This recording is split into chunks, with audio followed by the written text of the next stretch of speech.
My husband posted my body online against my will, and now I'm drowning in humiliation, searching desperately for a way to make it all disappear. Posted by you/brokenhearted temp. Last Friday, I, 34F, spent my evening with Kate, obligatory fake name, a young friend, 24F, from work, as she wanted to discuss something personal with me. I didn't think anything of it since we have a very personal relationship outside of work as well. As soon as I arrived at her place, the tension in the air was thick. She explained that she wanted to discuss a serious matter with me but didn't know how to go about it. I told her to just rip the band-aid off and tell me. She told me that she had found 2 recordings of a woman she believed to be me on a pornographic website. I told her that wouldn't be possible, but she was adamant that I was the woman in the recordings. And she was right. I've never recorded myself naked or having sex with my husband, but there I was in 2 recordings, one 7 minutes long and the other 4 minutes, both filmed in our old bedroom. As I rewatched every second of it, it started to dawn on me that this was my husband's doing. But I pushed that thought deep down because there had to be a reasonable explanation for this. Honestly, I left her place with my mind in complete meltdown. I could barely hear what she was saying, but she followed up with a text saying she had contacted the website about getting the videos taken down and that she would help me through this. She also said she was scouring the internet in case there were more out there. I came home and pretty much ransacked my house looking for evidence, and I found it. My husband had been using hidden spy cameras to record me in my most intimate moments. I then spent hours vomiting, crying, projectile vomiting some more, and begging God to let this be a nightmare. I am a deeply religious and fully veiled Muslim woman, and I have never been with anyone but my husband, yet all this time, he has been sharing my most intimate moments with the world. I don't know what to think or what to do. I can't look at him or speak to him. I've locked myself in our bedroom, pretending I have COVID. All I do is research how others have managed to get things removed, and it seems that when something is on the internet, it really is forever, even if I manage to remove it from this one website. I've been crying nonstop. He truly must be something demonic, as he is now talking about ordering some of my favorite foods to see if I have an appetite since I haven't been eating well. I am so unbelievably hurt. I don't know how to share this with my family or how to ask for help. I am crippled with shame, anger, and pain. Edit. Answering some questions. 1. My husband, soon-to-be ex-husband, and I share the same religion, race, ethnicity, and nationality. 2. My culture does not participate in honor killings, and I'm not afraid of my family harming me or not siding with me. 3. My family would support me in divorcing him, in fact, they would demand that I do. 4. The laws in my country are secular, but in certain circumstances, they allow various religious groups to hold their own courts, which can enforce their rulings, as long as they don't impose on or break secular law or civil liberties. 5. I do plan on taking this to both secular and religious courts, as I want him punished. 6. I bail by choice, and the vast majority of my fellow countrywomen do not bail. 7. I am a niqabi, meaning the only part of me visible to the public is my eyes. When I am with my family or other women/in women-only spaces, I don't bail. 8. Kate and I do not share the same religion or dress alike, yet we are friends. Kel surprise. Update 17 days later. I left him as I said I would. He went to work. The movers arrived, we packed my stuff, and we left. The entire time, I was crying to the point that even the movers were worried for me, but I couldn't stop myself from crying. I went home, sat my parents and siblings down, and explained the situation. My parents were, and still are, confused. They are elderly and fragile. They don't understand the internet. They just keep saying, let's talk to the people, and it will be gone. But my siblings understand. They are angry. They are sad and heartbroken on my behalf. My siblings and brothers-in-law took me home. We waited for him, and, well, we had a conversation with him. He denied it at first. So my brothers were firm with him, and he started to be more truthful. He said he did it because he was depressed, because he had a corn addiction, a sex addiction, and because he didn't think anyone would see it. He said he posted only a few. When we asked him to be specific, he said he posted anywhere from 5 to 8. We had him take it down, but who knows how many times it has been downloaded or shared. In that moment, I also found out he had a secret phone. He was also cheating on me with random women and sex workers. All this time, I thought he was working hard, but nope, he was out disgracing himself and betraying our marriage. At some point, he convinced us he needed to use the bathroom, and he somehow managed to call his mother, who arrived at our home with his brother and cousins. There was a commotion, as they were angry at the treatment of their family member. Then things calmed down enough to explain to them what he had done. His mother fainted. She is elderly and not in the greatest health condition. We called for an ambulance. My neighbor had also called the police, and I was arrested by the time the ambulance arrived to take care of my mother-in-law. I spent the evening locked up. Didn't exactly have a polite conversation with him. So yes, I was arrested for assaulting him, specifically slapping him, and he refused to press charges. I got released the next morning and went home to my parents. Cried some more because my parents kept crying. A few days later, I spoke to some lawyers my sister had contacted, as they had experience with non-consensual material being posted online. They had been handling things with the police, as I did press charges, and they are dealing with the websites. I have also started the process of divorce. I went to the clinic and got tested, and luckily, he didn't give me anything, so far, but I have another test scheduled just to make sure. I have spoken to his mother, and she apologized to me, even though it's not her fault. She told me that she understood why I want him punished. She asked that I let it stay in the hands of the law rather than hurt him or have him hurt. He's in hiding, but he still calls and texts me from random numbers. He still lies and tries to manipulate me. I've just been documenting everything he says and texts to me. Oh, at this point, everyone knows. I mean everyone, even little kids. And I feel more humiliated now than I did at first. Relevant comments. Commenter. What did you get arrested for? Ops response. Didn't exactly have a polite conversation with him. So yes, I was arrested for assaulting him, specifically for slapping him, but he refused to press charges, and the police weren't too interested in taking things further. Commenter 2. Brushes over the assault of another person. 2 wrongs don't make a right. Sorry for op, but assault means I can't take your side anymore. Before that, I was thinking, damn, this is so terrible, I have the utmost sympathy for op/you.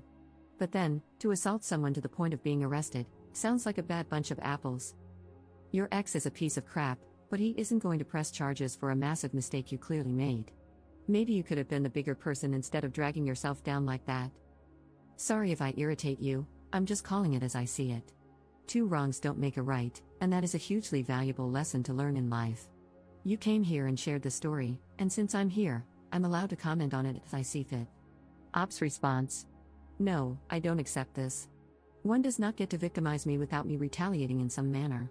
Me slapping him does not rise to the same level as what he did to me. Nor do I care about being the bigger person or the whole 2 wrongs don't make a right. I wasn't trying to be right. I don't believe in or agree with that idea. I try to meet people where they are. Of course, you are free to your judgment, your opinions, and your comments since this is a public forum. Second update 3 months later. This man has destroyed everything I have worked for and has completely shattered the little sense of stability and safety I had left. I had to resign from my job, a job that I loved. Jobs don't come easily for me because of the way I look. I can't work there anymore because I am considered a potential danger to the children and staff, as perverted men have started harassing me at work. I work with vulnerable children, and some mothers who have heard about me have started refusing to let me work with their children.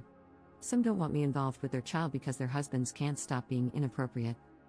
Fathers have leered at me or made lewd comments, and one even offered me money to sleep with him.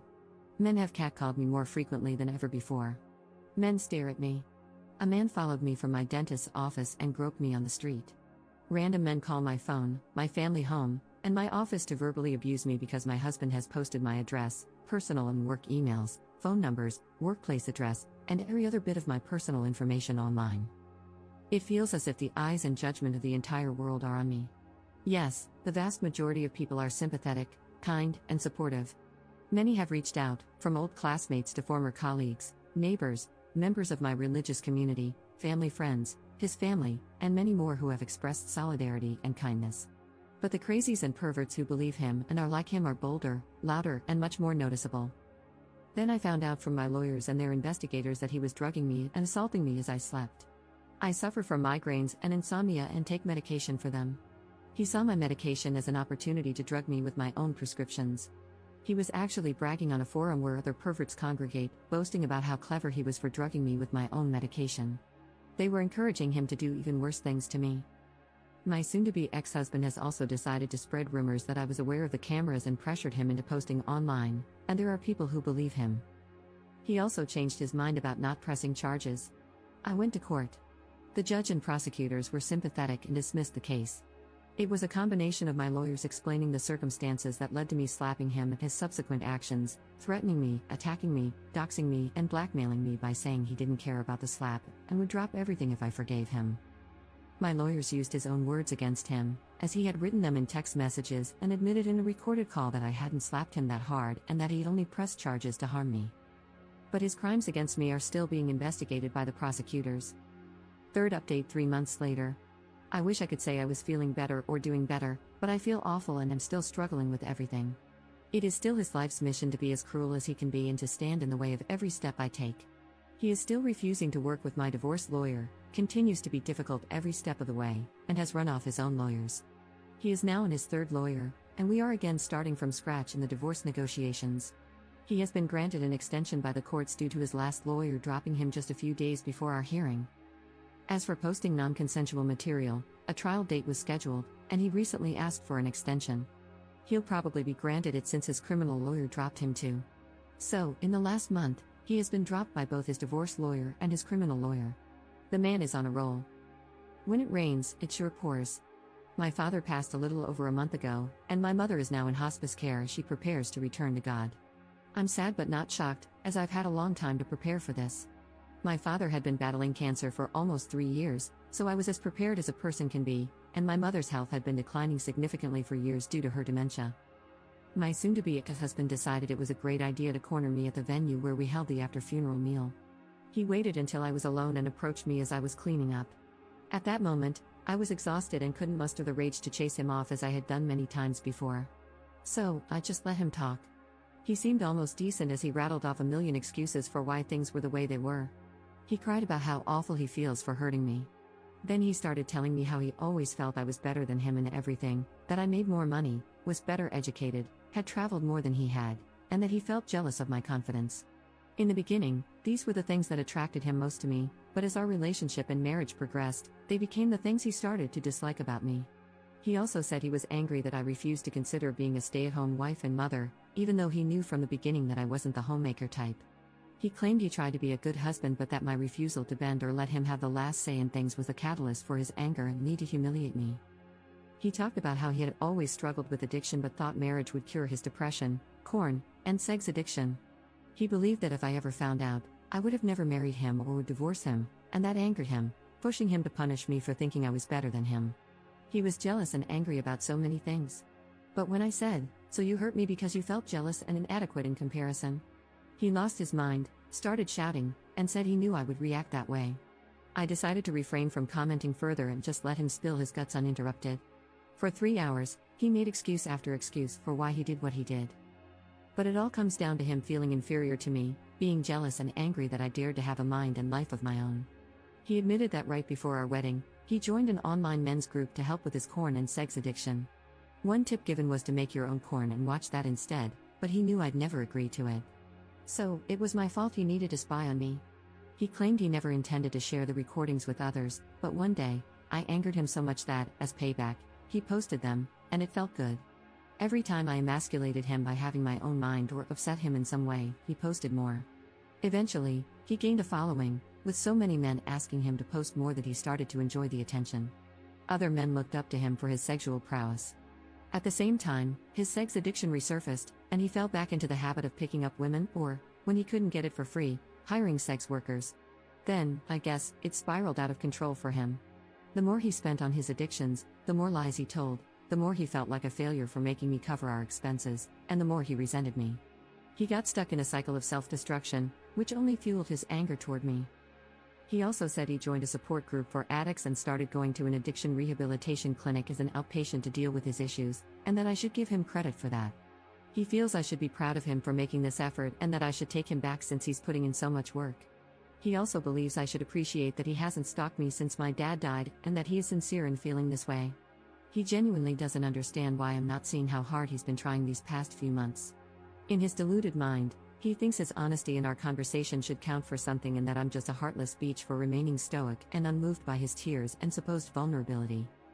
Even though he gave a great performance of being human during our conversation, I remained unmoved because there was nothing to be moved by. I simply continued packing up the venue, got in my car, and went home. I'm still not working, I still have crazy men calling my phone at all hours, and I still feel humiliated and embarrassed. The only good thing that has happened is that several of the sites have taken down the recordings and banned him from using their platforms. Fourth update 4 months later. Finally, I have some good news.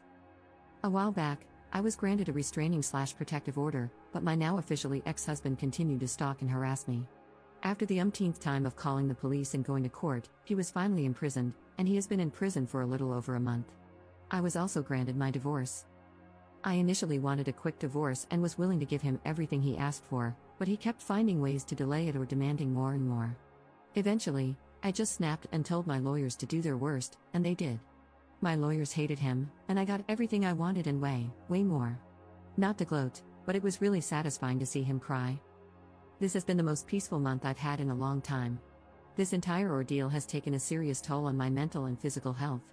I've lost 12 kilograms, and I've shed a ton of hair due to the stress he caused me. But honestly, seeing him wail in court was the chicken soup my soul needed. I've moved out of my city and now live on the other side of the country. I found a decent enough job, and I am slowly rebuilding my confidence. I'm in therapy, and while I can't say it's working just yet, I know that if I stick with it, it will. The non-consensual material he posted has been removed from the more reputable websites, and my lawyers were able to get me monetary compensation, as these companies didn't want to go to court over it. Money doesn't really change things, and I'm still hurt, but it's something. I'm also not so delusional as to think that the material isn't still out there in some form, and I know there's not much I can ever do about that. I'm just trying to make peace with it. My ex-husband will be serving time in prison for what he did, and my lawyers are working with the courts to ensure that gets sorted soon enough. I think the reality of the consequences is becoming very clear to him, as I've heard through the grapevine that he attempted suicide and is now in protective custody until his trial date. He is facing up to 30 years in corporal punishment, and I absolutely look forward to it.